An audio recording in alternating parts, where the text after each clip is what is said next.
사랑하는 대청자 여러분, 오늘도 평안하십니까? 영혼의 쉼터 김수경 인사드립니다.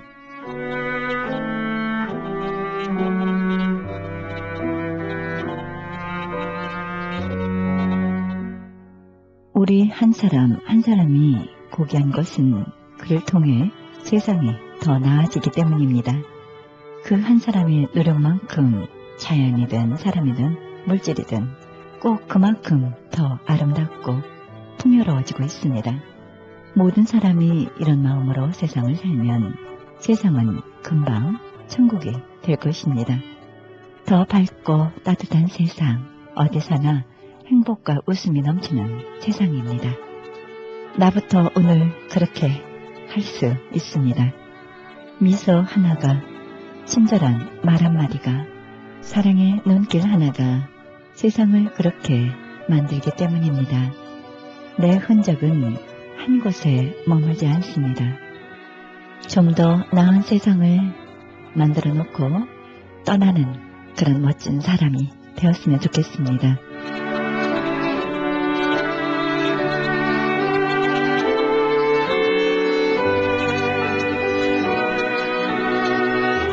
생명의 말씀 보내드립니다.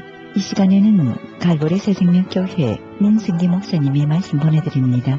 말씀은 창세기 33장 1절에서 11절의 말씀을 중심으로 화해란 제목으로 말씀 전해주시겠습니다. 야곱의 생에 평생 잊지 못할 것입니다. 야곱은 약복강을 건넌 뒤에야 화해가 이루어진 것입니다. 그러므로 화해라는 결과가 오기까지 야곱이 여기에서 무슨 일이 있었는가를 우리가 보아야 합니다. 약복강 사건은 한마디로 야곱이 엄청나게 달라졌다는 것을 말합니다. 야곱의 생애는 약복강을 중심으로 전과 후로 나누어집니다. 고생하면서 성공도 하고 많은 물질의 축복도 받았지만 새 사람으로 바뀌는 이 사건 없이 야곱은 결코 야곱이 될 수가 없었습니다. 이 사건이 야곱의 인생을 진정한 승리로 이끌었고 당장 눈앞에 닥친 형과의 화해도 극적으로 이루어지게 됐던 것입니다. 과연 약복강에서 어떤 일이 있었습니까? 도대체 뭐가 달라졌습니까? 첫째로 그에게는 이름이 바뀌었습니다. 약복강 이전에 그는 야곱이었습니다. 그러나 여기에서 그의 이름이 바뀌었어요. 이스라엘이라는 새로운 이름이 그에게 주어졌습니다. 야곱의 이름은 속이는 자라는 뜻입니다. 이스라엘은 하나님과 더불어 싸워 이겼다라는 뜻입니다. 하나님과 싸워 이길 자가 누가 있겠습니까? 그러므로 이 말의 뜻은 이제부터 하나님과 깊은 연관을 맺게 되었고 뗄 수 없는 관계 하나가 되었다는 의미인 것입니다. 이후부터 야곱을 이스라엘로 부르게 되었습니다. 야곱으로부터 이스라엘이라는 민족 공동체가 형성된 것입니다. 둘째로 그에게 생각도 바뀌었어요. 야곱이 밤새도록 천사와 씨름한 곳은 약복강이었습니다. 그런데 그것을 분이엘이라고 불렀습니다. 분이엘이란 하나님의 얼굴이라는 뜻입니다. 야곱은 그곳에서 하나님의 얼굴을 보았다고 믿었습니다. 이것은 그의 생에 강력한 하나님의 임재를 체험한 것입니다. 그러니까 이제부터 그가 머무는 모든 현장에 하나님이 나와 함께 계시다는 신앙을 갖게 된 것입니다. 놀라운 생각의 전환입니다. 그 이후 야곱은 그가 가는 곳, 머무는 곳 어떤 현장이든지 그것을 분이엘로 생각하고 하나님의 임재가 임하는 곳으로 알았던 것입니다. 오늘 본문도 그런 관점에서 우리가 보아야 하는 것입니다. 야곱이 형을 만나는 곳도 분명 가나안의 어느 한 장소인데 야곱은 그것을 분이엘이라고 생각을 했습니다. 하나님의 얼굴을 보는 곳이라 믿었던 것입니다. 결국 이것이 형과의 화해에 있어서 매우 중요한 동기를 부여했던 것입니다. 세 번째로 그의 말이 바뀌었습니다. 형을 만나 그가 말하는 한마디 한마디가 그렇게 달라졌을 수가 없었습니다. 본문에서 그가 반복적으로 강조하는 단어가 있어요. 은혜라는 단어입니다. 오늘 말씀을 보면 5절에 8절에 10절에 11절에 그는 정말 은혜를 체험한 사람이었습니다. 그의 입에는 은혜를 달고 살았습니다. 하나님의 은혜를 입었습니다. 모든 것이 하나님의 은혜입니다 라고 하면서 은혜를 경험한 자의 귀한 모습을 말로서 표현하며 살았던 것입니다. 할렐루야. 특히 말이 달라진 부분은 10절에서 이렇게 강조를 합니다. 내가 형님의 얼굴을 배운 즉 하나님의 얼굴을 본 것 같습니다. 여러분, 얼마나 듣기가 좋고 보기가 좋고 감동적인 언어입니까? 이런 말을 하는데도 누가 칼을 들이댈 사람이 있겠습니까? 아무리 악할지라도 말에 감동을 받으면 마음이 풀어지는 법인 것입니다. 이것이 말의 힘인 것입니다. 속담처럼 말 한마디로 천냥빚을 갚는 것입니다. 반대로 말 한마디로 평생 원수도 됩니다. 말이 그만큼 중요한 것입니다. 네 번째로 행동이 바뀌었습니다. 3절에 보면 형을 만난 뒤 그가 취한 행동을 보십시오. 땅에 엎드려 큰절을 했습니다. 그것도 7번씩이나 반복을 해서 말입니다. 보통 이렇게 엎드려 절하는 것은 부모나 어른에게 하는 상례인데, 그런데 야곱은 형에게 이렇게 절을 하고 있는 것입니다. 말이 형이지 쌍둥이인데, 몇 초 사이의 형인데 아마 우리 같으면 그런 형에게 엎드려 절하겠습니까? 그런데 야곱은 아주 깍듯이 대합니다. 그것도 7번 절합니다. 보통 달라진 모습이 아닙니다. 이 행동은 단순한 인사가 아닌 것입니다. 그의 행동에는 하나님의 은혜를 받은 모습이 흘러 넘쳤습니다. 은혜를 아는 자의 겸손함이 행동에 배어 있습니다. 누구에게라도 고개를 숙이고 존중하며 엎드려 절하라는 마음의 자세를 갖고 있는 것입니다. 이것이 모든 사람의 감동을 주는 것입니다. 아랫사람을 적당히 무시하고 비슷한 사람을 경쟁 상대로 보는 우리와는 전혀 다른 모습입니다. 이렇게 행동하는 야곱을 보면서 형은 그야말로 감동한 것입니다. 분노가 사라질 수밖에 없었던 것입니다. 마지막으로 사람 자체가 바뀌었습니다. 그것을 대표적으로 알 수 있는 것이 실제 몸이 달라졌습니다. 약복강에서 그가 은혜를 체험한 뒤 어떻게 되었습니까? 하나님의 천사가 야곱의 환도뼈를 쳐서 위골되었습니다. 환도는 원래 군복에 갖추어 차던 군도를 말합니다. 그것은 허리에 차기 때문에 허리의 뼈를 환도뼈라고 부릅니다. 그러니까 지금 야곱은 허리가 부러졌습니다. 허리는 몸의 중심입니다. 그 중요한 허리를 다쳤어요. 그 이후 야곱은 제대로 서지도 못하고 걷지도 못했습니다. 이런 광경을 보면서 꼭 하나님이 이렇게까지 해야 하는가 우리는 생각할 수도 있습니다. 기왕 은혜를 주시려면 얼굴에 광채도 나게 하시든지 말에 위험을 주든지 아니면 삼손처럼 강한 힘을 주시든지 하는 것이 우리가 볼 때 더 좋은 것 같습니다. 그러나 하나님은 환도뼈를 부지러지게 하셨습니다. 그런데 결국 이것이 결정적으로 형의 마음을 돌리게 하는 동기가 되었던 것입니다. 하나님이 하시는 모든 일은 항상 선을 이루고 언제나 좋은 것을 주시는 것입니다. 여러분 생각해 보십시오. 에서가 400명의 군사를 거느고 올 때 어떤 동생의 모습을 상상했겠습니까? 아마 금이 환영하며 성공한 야곱을 연상했을 것이 분명합니다. 자기 앞에서 거드름을 피우는 모습입니다. 좋은 옷을 입고 보란듯이 성공한 자의 오만함으로 보여지는 것이 당연했을 것입니다. 그런데 에서는 자기 앞에 나타난 야곱을 보면서 깜짝 놀랐습니다. 동생의 몰골이 말이 아닙니다. 밤새 한 잠도 못 자서 머리는 엉클어졌습니다. 이리저리 뒹굴러지는 모습에 옷도 더러워졌습니다. 게다가 허리는 구부정하고 다리는 고통스럽게 절고 있습니다. 이것이 형에게 비친 동생의 첫 모습입니다. 그 광경을 보면서 형의 마음이 녹아지기 시작했습니다. 그런 야곱을 보면서 형은 어릴 때 함께 놀던 생각이 왜 나지 않았겠습니까? 이것이 혈육의 정인 것입니다. 하나님은 당시 야곱의 몸을 망가뜨렸지만 그것이 오히려 에서와 화해하는 데 결정적인 계기가 되었던 것입니다. 하나님이 하신 놀라운 일이고 엄청난 은혜인 것입니다. 여러분, 야곱은 약복강을 건넌 후에 이렇게 달라졌어요. 이름이 바뀌고 생각이 달라졌어요. 말이 달라졌어요. 행동도 달라지고 사람 자체가 완전히 바뀌었습니다. 이것이 고스란히 연결되어 화해의 현장까지 가는 것입니다. 화해는 그냥 된 것이 아니었어요. 이런 달라짐 속에서 온 것입니다. 이와 같이 달라짐을 신앙적으로는 은혜를 체험한 것이다 라고 말합니다.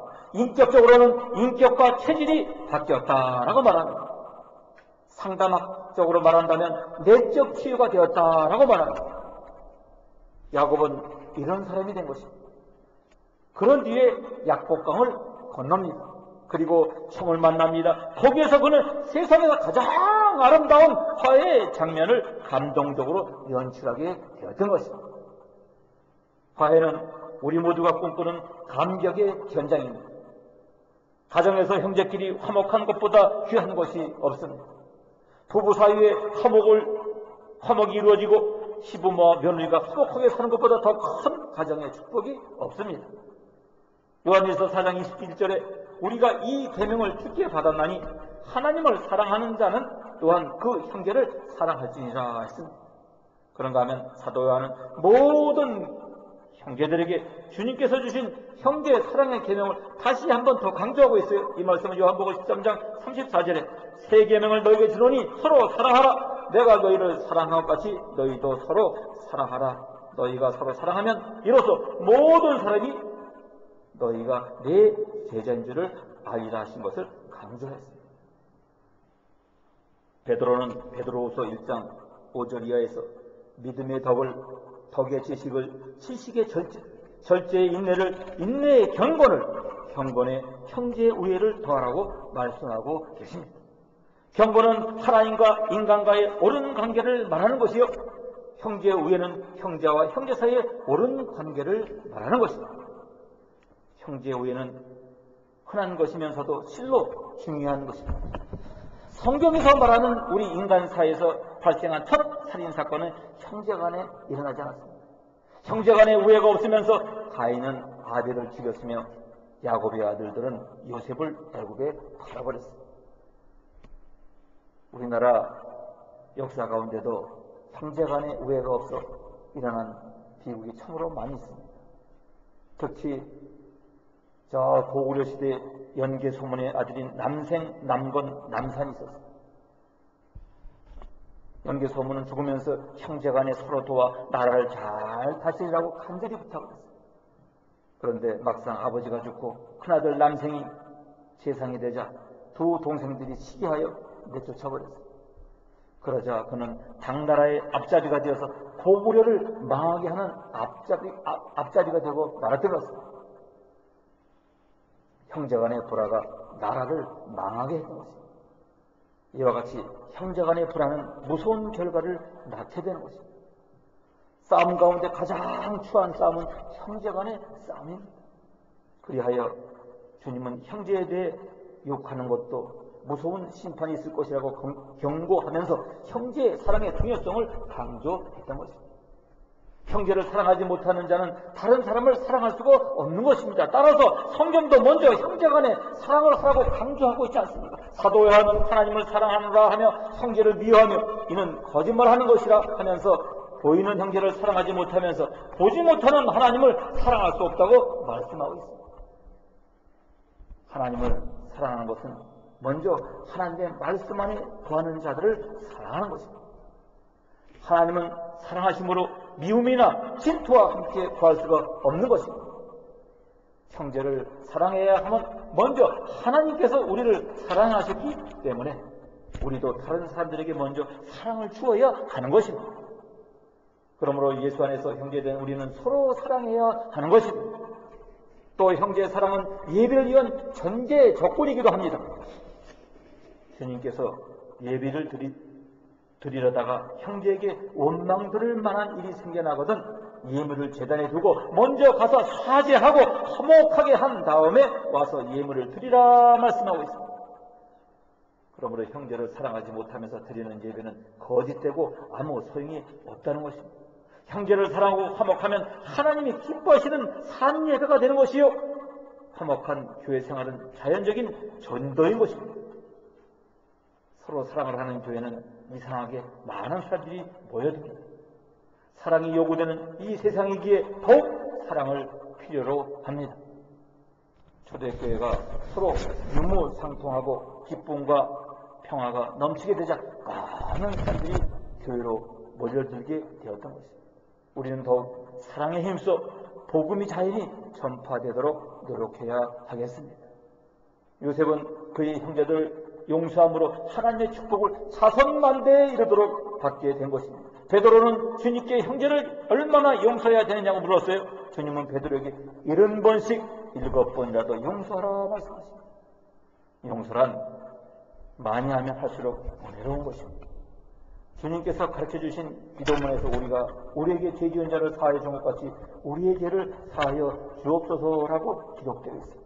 하나님께서 우리의 뭐하는 죄를 용서하신 같이 우리도 형제의 죄를, 잘못을 용서해야 하는 것입니다. 마태복음 6장 14절에 너희가 사람의 과실을 용서하면 너희 천부께서도 너희 과실을 용서하시려니와 너희가 사람의 과실을 용서하지 아니하면 너희 아버지께서 너희 과실을 용서하지 아니하시리라 하십니다. 셋째는 양보의 덕입니다.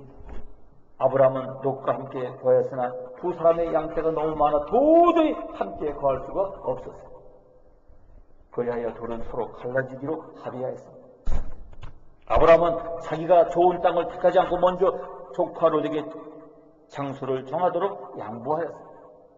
그리하여 롯의 눈에 보기 아름다운 땅을 선택하러 나갔지만 아브라함은 양보를 했음에도 불구하고 하나님의 축복으로 더 번성할 수가 있었습니다. 오늘 우리도 양보의 미덕을 배워야 합니다. 특히 재물에 얽힌 문제일 때 양보하고 형제 간에 수치가 있지 않도록 해야 할 것입니다. 서로 양보하는 미덕은 축복을 가져오게 하는 것입니다. 사랑은 가까운 데서부터 시작하는 것입니다. 가정에서, 직장에서, 교회에서, 나라에서부터 시작합니다. 믿는 사람끼리는 더욱 화평과 사랑으로 서로 하나 되어야 합니다. 한마음 한뜻으로 주님께 영광을 돌릴 때 하나님의 축복과 영광이 여러분과 여러분의 가정에 임하게 될 줄로 믿습니다. 화목은 교회에서도 중요한 요소입니다. 그리스도 안에서 한 형제와 자매된 우리가 서로 존중하고 용서하고 사랑하고 화목한 것보다 하나님이 기뻐하신 일이 없습니다. 이것보다 더 큰 전도의 방법이 없는 것을 우리는 알아야 합니다. 또한 화목은 사회에서 공통적으로 추구하는 목표이기도 합니다. 요즘과 같이 다툼과 갈등이 있는 사회에 화목보다 소중한 것이 더 어디 있겠습니까? 전쟁과 테러가 그치지 않는 세계에 평화보다 귀한 것이 어디 있겠습니까? 지금 모든 인간은 화해를 갈망하고 있는 것입니다. 이처럼 중요한 화해를 우리가 결코 모르지 않습니다. 문제는 어떻게 합니까? 우리는 야곱이 경험한 약복강의 사건을 마음에 깊이 새겨 이 사건이 우리 삶에 다시 한번 재현되어야 할 것입니다. 여러분, 진정 가정이 화목되기를 원하십니까? 이제 우리가 야곱에게서 이스라엘의 이름이 바뀌어야 합니다. 우리는 예수를 믿고 새로운 이름을 가진 사람들입니다. 그냥 모두가 가진 일반적인 이름만 있지 않습니다. 우리에게는 그리스도라는 이름을 가지고 있습니다. 그리스도에는 주님을 믿는다는 뜻입니다. 주님을 따른다는 뜻입니다. 주님을 믿고 따르는 제자입니다. 주님처럼 살기를 결심하고 따라가는 사람입니다. 주님이 보였던 가장 귀한 삶의 모습은 화평이었습니다. 그는 하나님과 인간 사이의 화목을 이루기 위해 오셨습니다. 그분은 인간과 인간 사이의 화목을 위해 자기 몸을 내어 던지셨습니다. 우리가 그분을 따르는 제자라면 해결하지 못할 일이 없는 줄로 압니다. 화해하지 못할 사람이 없습니다. 가정에서, 공동체에서 내가 정말 그리스도인인가, 나의 이름이 그리스도인가를 확인하는 길은 화평케 하는 자인가 아닌가를 보면 아는 것입니다. 다툼이 있고 화해가 안 될 때마다 하나님이 지금 거기에 계시다고 생각해 보십시오. 우리가 머무는 곳은 모든 곳이 바로 분이엘입니다. 교회에서만 하나님을 느끼는 것이 아닙니다. 예배 드릴 때만 하나님이 계시는 것도 아닙니다. 우리가 머무는 곳이 다 하나님이 계시는 곳입니다. 싸우려고 할 때마다, 거친 호흡으로 상처를 줄 때마다, 분노가 치밀 때마다 지금 바로 그 현장에 하나님이 계시다고 생각해 보십시오. 하나님이 나의 말과 행동을 보신다고 느껴보십시오. 우리가 아무렇게나 할 수 없을 것입니다. 다툼이 사라지게 되고 혹 있더라도 풀 수 있을 것입니다. 다투면 나만 괴로운 것이 아닙니다. 우리 안에 계시는 성령을 근심케 하는 것입니다. 하나님을 아프게 하는 일입니다. 주님은 2번 십자가에 죽이는 것입니다. 이런 믿음으로 가정에서 남편과 아내를 대해보십시오. 자녀와 부모를 대하고 형제를 대하여 보십시오. 우리의 삶은 분명 달라지게 될 것입니다. 우리는 압니다. 결국 사람이 바뀌지 않으면 소용이 없다는 것입니다. 사람이 바뀌면 말과 행동이 바뀝니다. 이제 우리의 인격과 체질이 바뀌어야 합니다. 은혜의 도가니로 들어가야 하고 내적 치유가 되어야 하는 것입니다. 우리가 화목을 모르지 않습니다. 싸움이 처하고 미움이 얼마나 괴로운가를 우리는 잘 압니다. 이것을 극복하는 길은 내가 달라지는 길 외에 아무것도 없습니다. 우리는 야곱처럼 인생에 꼭 한 번 약복강을 건너야 합니다. 하나님을 만나는 베델의 체험도 중요하고 화란에서의 축복을 누리는 것도 필요하지만 약복강을 체험해야 하는 것입니다. 나는 지금 어디쯤 와 있는지를 판단해 보십시오. 약복강을 건넜습니까? 약복강에 이르렀습니까? 아니면 약복강과는 관계가 없습니까? 이번 가정의 달에 특별히 야곱의 생애를 통해 가정해 주신 하나님의 그 오묘한 계획을 살펴보아야 할 것입니다. 소중한 자녀, 든든한 부모, 확실한 멘토, 중요한 부부, 그리고 화목한 형제입니다. 이것이 우리 가정을 향하신 하나님의 뜻인 것입니다. 모두를 통틀어 무엇보다도 화목인 것입니다. 우리 교회에 속한 모든 가정의 날마다 순간마다 평화와 화목이 이루어지기를 기대합니다. 그러기 위해서 우리는 오늘 야곱이 경험했던 약복강을 건너야 합니다. 그래서 이제 남은 생애를 더욱 아름답고 귀하게 살아가는 여러분 모두가 되시기를 주님의 이름으로 축원드립니다.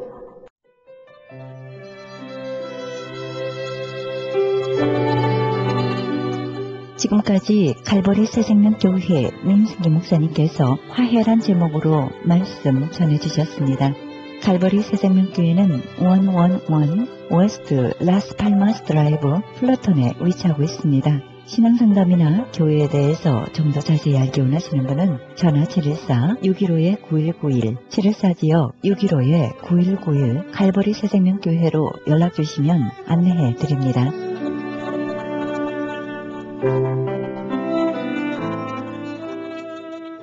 지금 여러분께서는 AM 1650과 인터넷을 통해 미 전역과 세계로, 그리고 하와이에서는 AM 1540으로 방송되는 크리스찬 헤럴드 방송에서 보내드리는 영혼의 쉼터 함께하고 계십니다. 이어서 이 시간에는 독도 아카데미 집행위원회 위원장님이시고 경희대 국제통상학부 교수님으로 수고하시는 고창근 교수님과의 인터뷰가 있겠습니다. 네, 교수님 안녕하십니까? 네, 안녕하세요. 예. 독도 하면은 독도는 우리 땅이라는 그런 외침 참으로 많이 했던 기억이 납니다. 네, 이 시간에 독도 아카데미에서 수고하시는 우리 교수님께서 어떤 일을 하시며 어떤 목적으로 미국에 오셨는지 말씀해 주시기 바랍니다. 예, 저는 조금 전에 소개해 주신 대로 대학에서 국제통상, 국제무역을 후학들한테 가르치는 교수인데요. 독도 문제가 이렇게 불거진 게 한 7년 정도 이렇게, 구체적으로 이렇게 불거진 7년 정도 되는데. 네. 왜 7년이냐면 그 전에는 전혀 독도가 정부 쪽에서 일반 민간인 입도가 불허된 상태고, 네.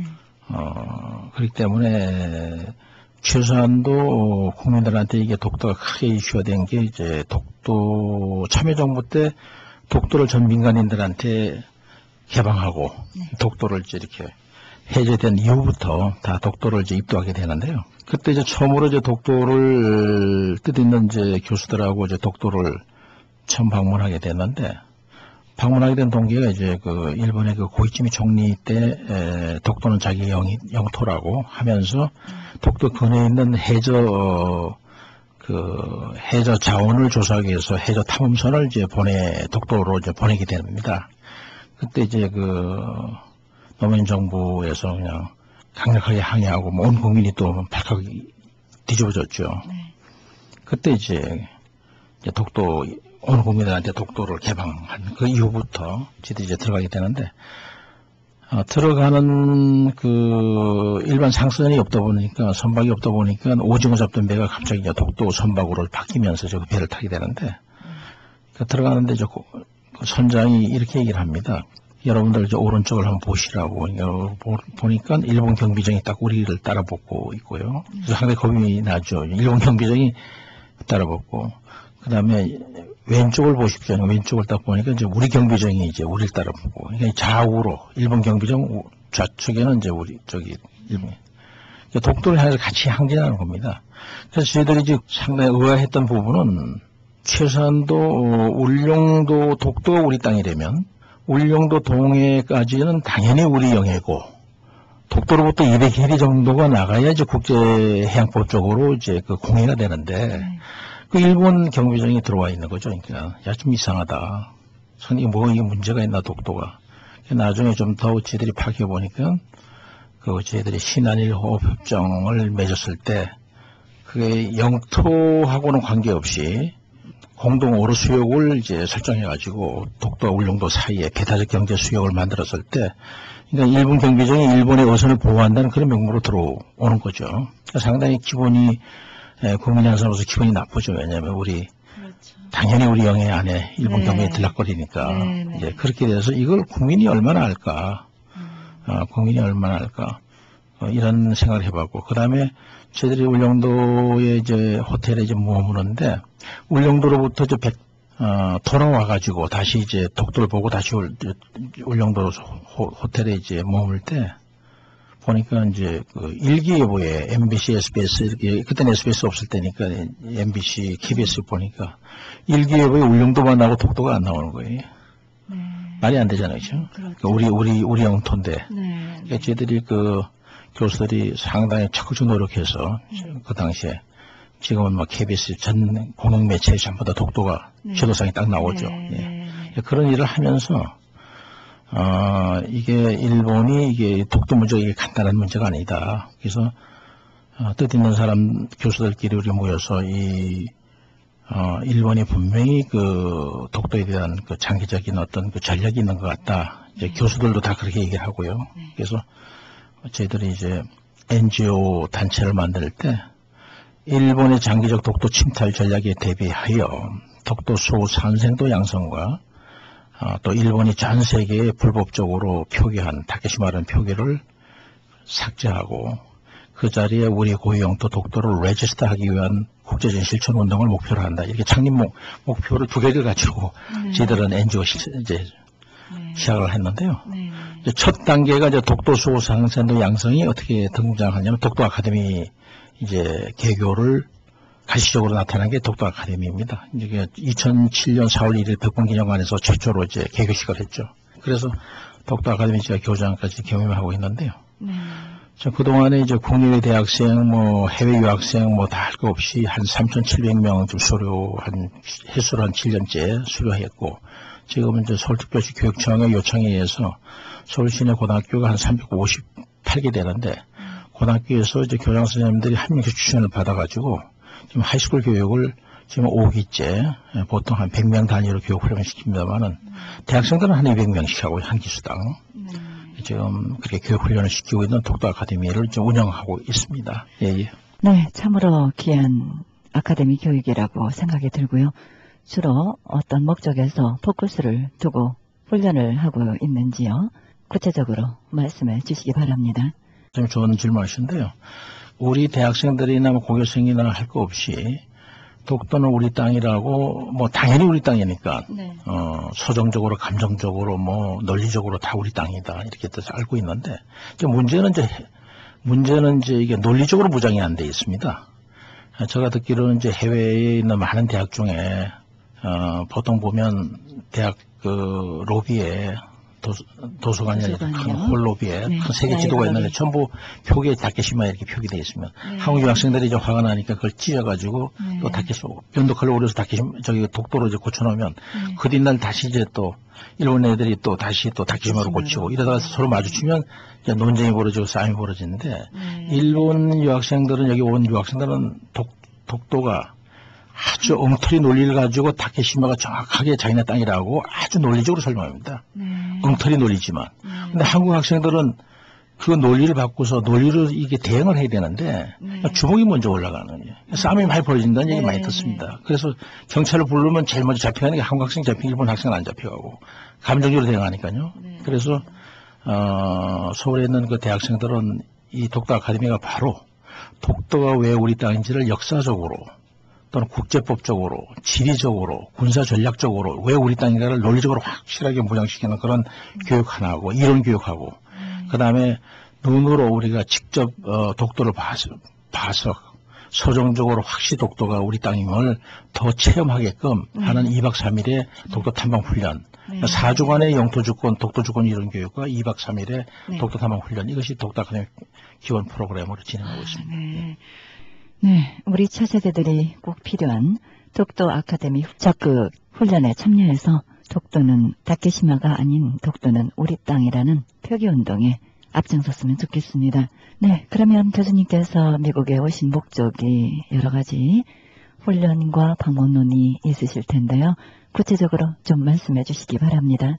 지금 이 독도나 이 동해 문제가 이렇게 불거지면 항상 그 한국에 있는 뭐 시민단체나 뭐 학계나 뭐 이렇게 정부도 마찬가지고 또 교민들 사이에서도 이제 여러 가지 이제 이벤트도 벌어지고 이제 대항하는 여러 가지 이제 일들이 많이 생기는데요. 지금 현재 독도 운동을 저희들은 이렇게 생각합니다.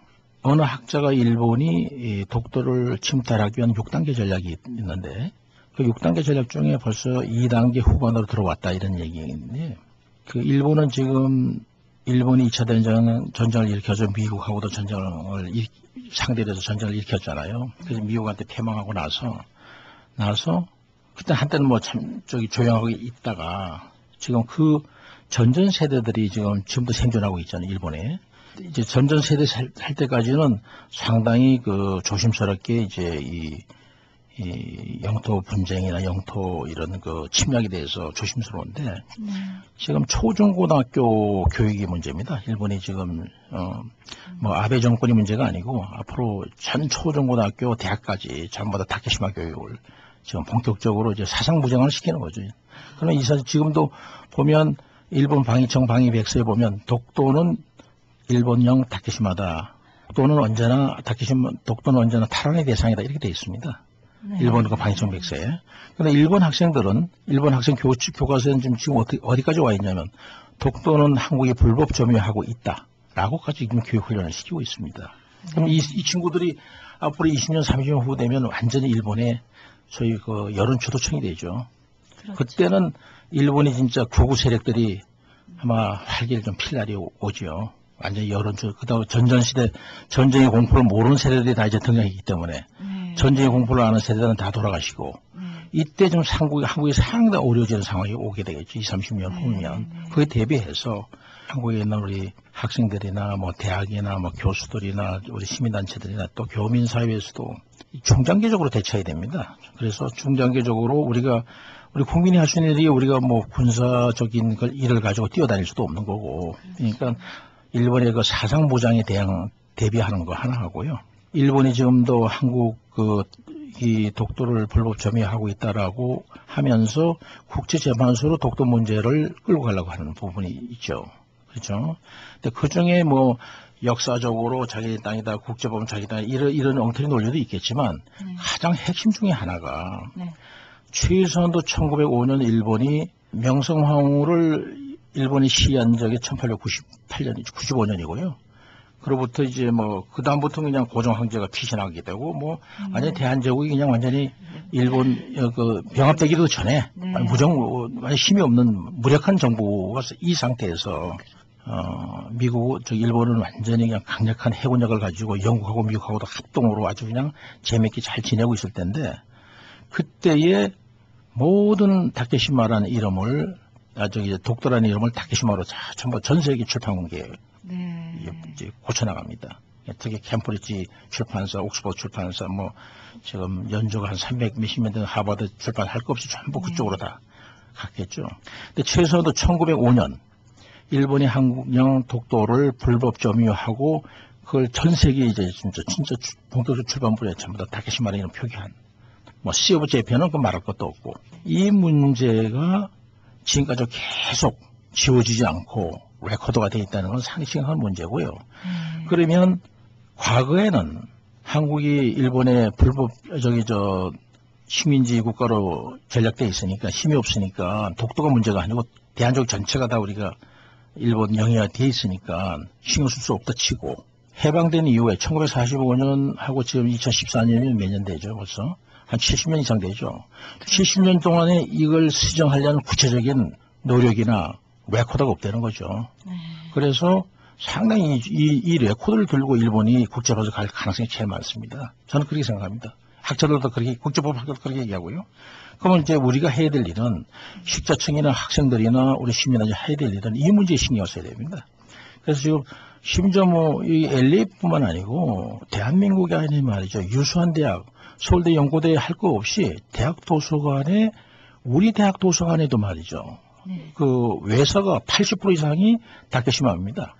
이게 보통, 그래서 3년 전에 지들 독도 아카데미 생도들이 국회에서 헌정지원에서 기자회견을 했습니다. 대학 총장한테 주는 그 항의 건의문도 던지고, 대학 도서관 습격 사건이라는 타이틀로 우리 독담의 생도들이 자기 대학 도서관을 다 뒤져봤더니 다 80% 이상이 다케시마 시오브 제품 표기를 외서를 다 끌고 왔습니다. 그래서 우리가 청계광장에서 그 다케시마 표기 서적 그 화형 퍼포먼스도 한 적도 있고요. 이 문제가 국내에서 왜 되게 심각하냐면, 많은 우리나라 대학들이 말이죠. 뭐, 글로벌 대학을 지향한다 해서 외국 유학생들이 이제 한국도 많이 들어오잖아요. 그럼 한일 간의 독도 분쟁이 벌어지면, 그 외국 유학생들이 도서관에 가서 어느 책을 보겠어요. 한국말을 잘 모르니까 외서를 보는데, 외서에 보면 전부 국제법적 외서, 또는 지리학적 외서, 전부 다 다케시마 되어 있잖아요. 그걸 걔들이 뭘 보고 배우겠어요? 한국에서. 그래서 본격적으로 앞으로 저희들은, 제가 여기 오기 전에, 캘리포니아에 와서 어떤 저희들이 이제 행사를 하게 될 텐데, 한국에 있는 지금 독도 아카데미가, 대학생 24기 지금 160명이 교육받고 있고요. 그 다음에 하이스쿨 지금 120명이 지금 소신의 고등학교 학생들이 교육받고 있는데, 이 학생들이 전부 다 지금 본격적으로 자기 학교에 다케시마 표기를 좀 색출하는 작업을 하고 있습니다. 현재 3년 전에 했지만 다시 한번 하고, 그 다음에 제가 8.15 전후에서 한국의 대학생, 고교생 50명을 끌려 옵니다. 와서 LA는 UCLA나 USC나 또는 독가주의 스탠포드나 UC 버클리의 대학생들하고 같이 합동으로 독도 동해 이 문제에 대한 그냥 막연한 정책 토론회가 아니고 그냥 실천운동에, 이 표기 문제 실천운동에 본격적으로 들어가는 그런 이제 컨퍼런스를 하고, 그리고 실질적으로 서울의 뭐 독도 아카데미가 주도하는 것보다도 현지에서 어떻게 해야 그렇게 된다는 걸 확실하게 지들이 가르쳐 드릴 수 있는 그런 대안 마련을 위해서 캘리포니아 왔고요. 제가 그 학생들도 끌고 와야 되니까 사전에 뭐 여러 가지 캠퍼스 투어도 좀 해봐야 되고 뭐 어디가 붙었는지 잘 모르니까 그래서 이렇게 지금 사전 준비 좀 와 있습니다. 예. 네, 그러시군요. 네, 정말 심각한 단계까지 이 문제들을 그냥 방치해서는 안 되리라 생각이 들고요. 미국에서도 독도 아카데미 훈련 운동이 일어났으면 좋겠다라는 생각이 드는데요. 예, 제가 참 좋은 말씀이십니다. 저희들 독도 아카데미는 전액 무료로 교육받고 있습니다. 7년간 학생들한테 물론 정부 보조도 있습니다만 민간 보조가 많습니다. 서울에서. 그래서 우리 교민들께서 독도를 왔다 갔다 하고 뭐 스테이하고 하면 얼마 정도 나오고 뭐 다 하시니까 그런 돈을 한 푼도 이 학생들한테 부담을 안 시키고 지들은 기업이나 또는 공공기관에 의해서 국가에서 주는 보조금 플러스 해서 학생들한테 잔액 지원으로 무료로 지금 7년째 하고 있고요. 그래서 지금 제가 바람직한 것은 독도 아카데미 생도들은 전국의 아주 엘리트 대학생들이 모여서 한 8대1의 경쟁을 뚫고들 입학하기 때문에 또 고등학교는 말이죠. 서울특별시 교육감이 각 고등학교 교장 앞으로 공문을 보내가지고 한 학교에 학생 한 명씩만 추천합니다. 진짜 고등학교도 엘리트 고등학생들만 들어오죠. 다 학생회장들이 다 들어와서 이 교육 훈련을 받고 있고요. 저가 바람직한 건 이런 해외에서의 캠페인을 위해서라도 이 UCLA나 USC나 또는 여기 이제 그 교포이스의 자녀들 중에 하이스쿨 다니는 자녀들 이런 자녀들이 여름방학이나 겨울방학을 위해서 한국으로 들어오겠다 이러면 그 제가 보기엔 지들 프로그램은 4주간의 이론 교육하고 2박 3일의 독도 탐방 훈련이라고 그러셨잖아요, 제가. 근데 여기서 이렇게 외국에서 그렇게 오랫동안 머물지 못하니까 현지에서 독도 아카데미 그 이론 교육은 여기서 시키도록 하고 탐방 훈련만 오는데 또 서울에 또 연구지가 없고 그러면 지금 학생들 중에 또 뭐 다 그 나름대로 다 먹고 살만한 친구들이 많이 있으니까 같이 합숙으로 같이 집에 홈스테이도 시키고 또 그 서울에 있는 학생들은 또 우리 미국에서 온 학생들한테 영어도 배우고 또 우리 또 여기 미국에서 가는 학생들은 한국에 또 고유 문화 뭐 이런 것도 같이 또 프렌드십도 하고 상당히 윈윈이 되는 또 그렇게 교육받은 친구들이 또 앞으로 다케시마 표기 삭제를 위한 실천 운동이 더 적극적으로 나설 것이고 상당히 저는 그런 데 기대를 갖고 있습니다. 네, 한때 나라를 빼앗겨 수많은 선조들이 피 흘리며 나라를 다시 찾겠다고 희생도 했는데요. 독도는 우리 땅 표기운동 실천에 우리 모두 협력하고 젊은 세대가 아카데미 훈련에 적극 임했으면 하는 마음 간절하고요. 또한 교수님께서 이 방법론에 대해서 말씀하셨지만 이 방송은 우리 수천 명의 크리스찬들이 듣고 계신데요. 교계에서도 기도는 물론 적극적인 태도를 보여야 할 것이라 생각이 듭니다. 우리 크리스찬들이 해야 될 방법론에 대해서 좀 더 구체적으로 또한 제시해 주시기 바랍니다. 감사합니다. 저희 기독교 방송국에서 이렇게 참 좋은 기회를 주셨고요.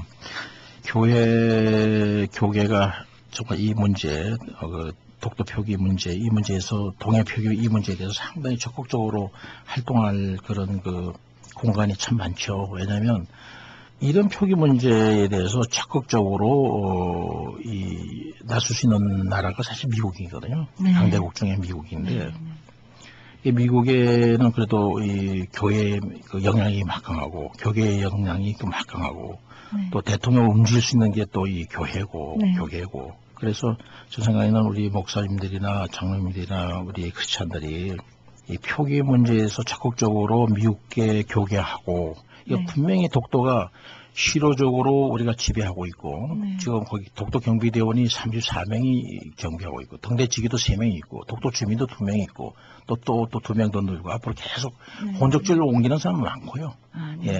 저희들은 대통령 선거를 독도 아카데미가 뭐 독자적으로 한 건 아닙니다만은 지난 이번이 2번째지만 처음에 그 독도에서 대통령 선거를 치르는 것이 대한민국의 통치권이 독도에 미치고 있다라는 기록을 남겨야 된다고 그 당시 정부가 얘기를 해서 경국 선거 관련하고 독도를 공동체로 최초로 독도에서 대통령 선거를 처음으로 치렀습니다.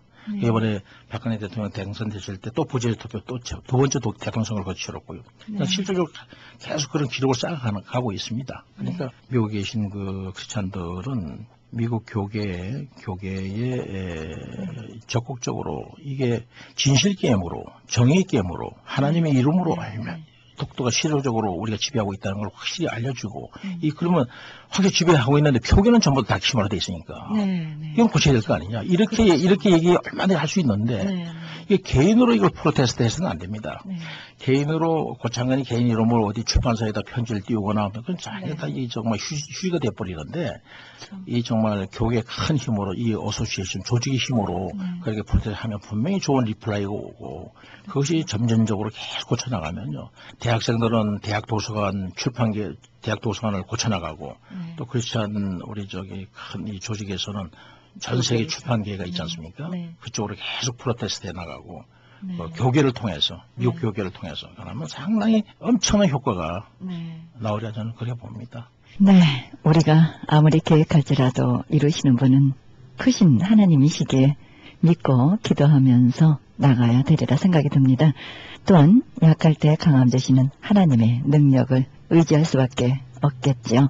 네, 이제 우리나라 대한민국 국민들이 이 일에 적극 협력해서 독도 땅 찾기에 소망을 하면서 같이 나갔으면 좋겠습니다. 네, 또한 이 방송을 듣고 계시는 우리 교포님들에게 교수님께서 개인적으로 부탁의 말씀, 한 말씀 해주시기 바랍니다.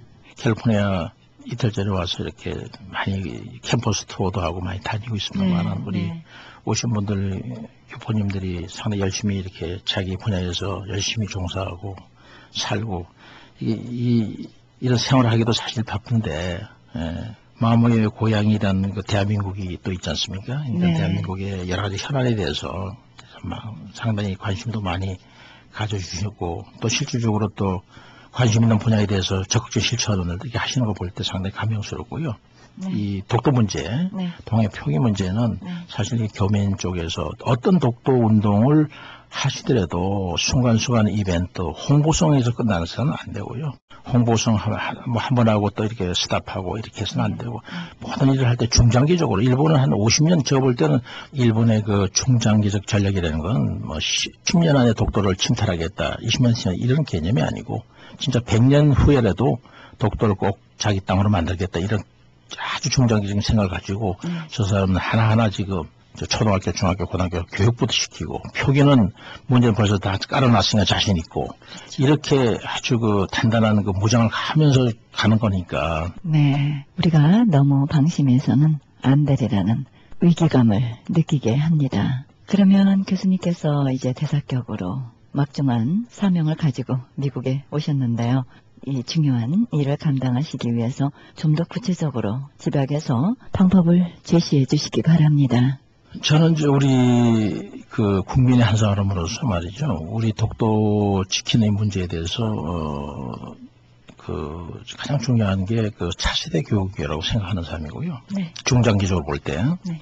두 번째는 그 우리가 우리의 지적 능력을 가지고 얼마든지 실천 의지만 있고 시간을 내면 네. 이 표기 문제, 독도 표기 찾아오는 게 그렇게 어려운 거는 아니다. 이거 판단하고요. 아무리 일본의 그 계략과 책략이 있다 하더라도 당연히 우리 땅, 지금 우리가 지키고 있는 땅에서 그 표기를 맞아. 제대로 타지 못한다는 건 그건 말이 안 되고요. 네.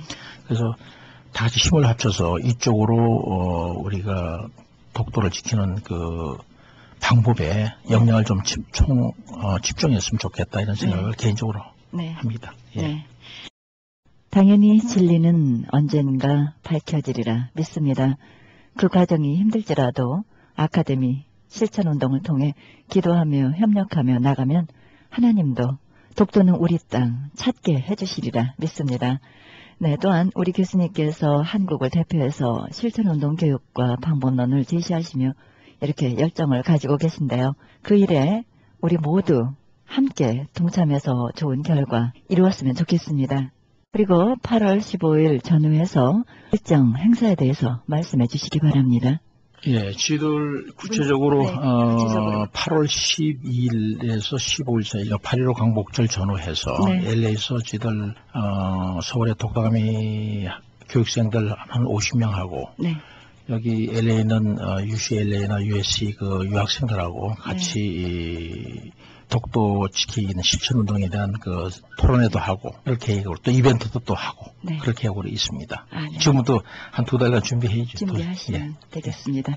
네, 앞으로 8월 12일부터 15일까지 있는 독도 아카데미 교육과 독도는 우리 땅 표기 문제에 대한 여러 가지 실천운동 이벤트에 수고 많이 하시고요. 우리 애청자 여러분도 기도와 협력 부탁드립니다. 네, 이렇게 나와주셔서 감사합니다. 네, 대단히 감사합니다. 지금까지 독도 아카데미 집행위원회 위원장님이시고 경희대 국제통상학부 교수님으로 수고하시는 고창근 교수님과의 인터뷰였습니다.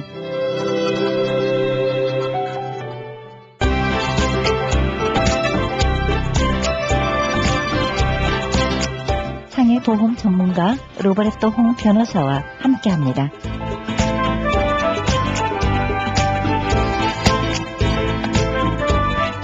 네, 안녕하세요. 저는 로베르토 홍, 직장상의 법을 전문하는 변호사입니다. 그러니까 영어는 Workers' Compensation Attorney, 오케이?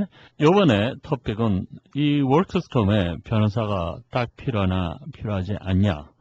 어떻게 보면은 변호사가 필요가 하지 않을 수 있게 보이죠. 왜냐?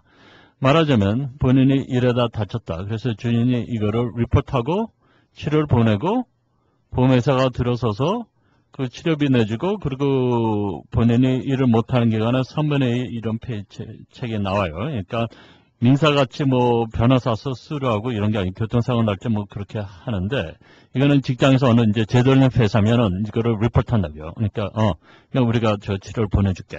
오케이? 그리고 보험회사가 이제 들어서서 어느 의사 가라. 그리고 페이가 나와요. 그러니까 잘해주는 것 같고 하는데 왜 변호사가 딱 필요한가? 필요한 이유가 네 가지예요. 첫째는 이 직장상해 법이 간단하지 않아요. 상당히 복잡해요. 이거를 해야 되는데 문제가 있죠. 왜냐? 뭐 편지가 날라오고 뭐가 날라오고 뭐 하는데 어떻게 할지 모르게 된다고요. 근데 이제 어떤 한국 분들은 뭐 주인과 관계 이런 관계 생각해야 하기 때문에 그냥 될 수 있으면 이제 변호사를 사용하려고 하는데 첫 번째는 상대방은 법을 알고 본인은 법을 모르고 이 서류가 나올지 어떻게 해야 될지 모르잖아요. 그러니까 그때 첫째 문제는 놀래지에 대해서 문제가 되기 때문에 변호사를 사용하게 되고 두 번째는 세 가지가 더 있어요. 이게 첫 번째는 이게 치료 관계예요. 보험회사에서 어디로 보내라 해갖고 치료 받는데 본인 생각에는 뭐 여기저기도 더 치료 필요하고 너무 치료 빨리 끝난 것 같고 이런데 아무래도 거기서 상대방 보험회사에서는 돈을 들 수가 빨리 치료해서 빨리 내보내는 게 목적이에요.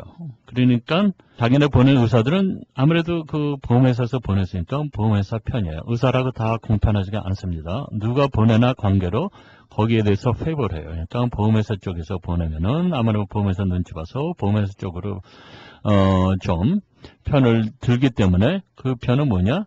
치료를 들하고 빨리 하고 돈을 들나게 해야지만 이제 또 보내는 거 아니에요?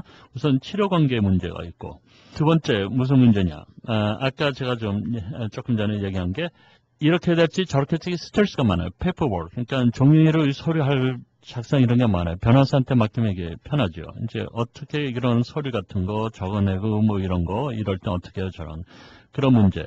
그리고 제일 중요한 거는 변호사 사용하는 거는 제일 중요한 건 저거죠. 보상이죠. 보상. 아무래도 보상을 많이 받을 수가 있냐 없냐에 대해서 변호사 역할이 커요. 아까 제가 조금 전에 얘기했지만 의사라고 다 똑같지가 않고 그쪽에서 상대방 보험회사는 항상 더 돈을 들 나가야지 자기네가 이제 유리하기 때문에 들 수 있는 보상을 들줘요. 근데 보상이 어떻게 보상이 되냐? 의사 의견으로 보상이 가는 거예요. 그러니까 의사가 누가 이발루에이션, 누가 치료하고 누가 진단을 내리고 어떻게 리포트냐 관계에 대해서 그 보상이 체인지가 돼요. 근데 본인 법은 모르잖아요. 그러니까 의사를 보내면 그 의사 오피니언이 그것의 끝이 아니야 사실. 딴 의사 오피니언의 권리가 있어요. 그런데 이제 의사의 의견이 제일 중요한데 직장상해 법정에서. 근데 본인은 어떤 의사가 유리하고 불리하고 이걸 모르잖아요. 그러니까 보험회사에서 보내준 의사만 가서 그 사람의 결과를 봐갖고 보상의 그 퍼센트가 나올 때는 거의 작게 나오죠, 그게. 근데 변호사를 체험하면 뭐가 되느냐. 우선은 의사를 딴 데를 보내죠. 오케이? 더 다친 사람의 유리한 의사. 그러면 저쪽 보험회사에서는 그 의사 의견을 반대를 하갖고 3자 의사를 법적으로 할 수가 있다고요. 그때 어느 정도 선택권이 있어요. 그러니까 어느 의사를 이발루에이션 하냐 관계로 펼쳐야 다르니까 변호사는 아무래도 유리한 의사 쪽을 하고 저쪽은 저쪽 봐. 근데 서로 합의를 못하면은 거기에 주정기관에서 리스트를 달라 그래. 의사 리스트를. 그러니까 거기서 이제 의사 3명이 오면은 주정기관에서 이제 의사 3명이면 상대방은 나 의사 싫어. 그리고 이쪽에서 그러니까 우리 쪽 그러니까 다친 쪽에서 이 의사 이발루에이션 싫어하면은 살아남은 의사가 이볼루션 한다고요. 근데 그 놀레지가 없잖아요, 보통 사람은. 어느 의사가 자기한테 유리하고 어느 의사가 불리하고. 이 관계 때문에 보상을 받기 위해서 변호사가 필요합니다. 질문 있으면은 213-637-5602, 213-637-5602. 감사합니다. 상해보험 전문가 로베르토 홍 변호사 문의 전화는 213-637-5602, 213-637-5602로 연락하시면 안내해드립니다.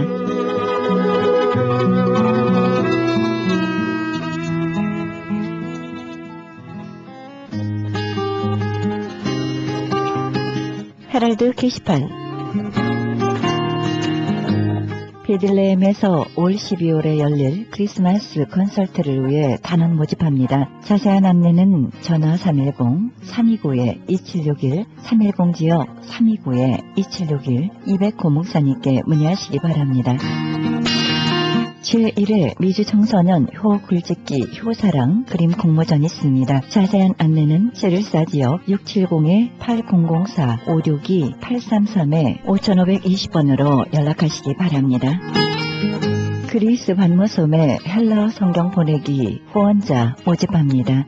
자세한 안내는 반모섬 전화 30-22-470-33-237, 차인수 박영란 선교사님께 연락하시기 바랍니다. 가나선교회 조선족 고아 후원자 모집합니다. 자세한 안내는 전화 909-816-3457, 909지역 816-3457, 장상우 목사님께 연락하시기 바랍니다. 담임 목사 청빙합니다. 하와이 호놀룰루에 위치한 에덴 장로교회에서 담임 목사 청빙합니다. 자세한 안내는 이메일 어드레스 danielee1028@gmail.com으로 연락하시기 바랍니다. 크리스천 헤럴드의 한 달 10불 문서 선교 회원 모집합니다. 자세한 안내는 213지역 353-0777, 213-353-0777 크리스천 헤럴드로 연락하시기 바랍니다. 이상 교계 소식이었습니다.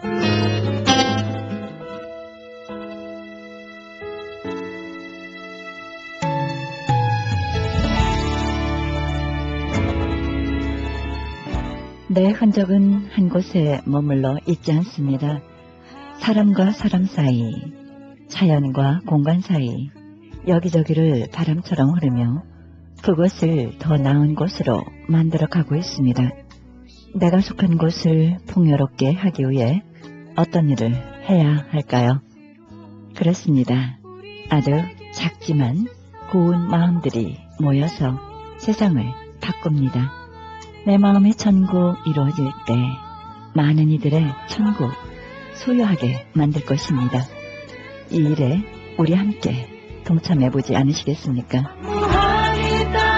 이 프로그램은 먹는 음이온 TM 포밀러 요가좋기로 소문난 네이처 영양제 센터에서 도움 주고 계십니다.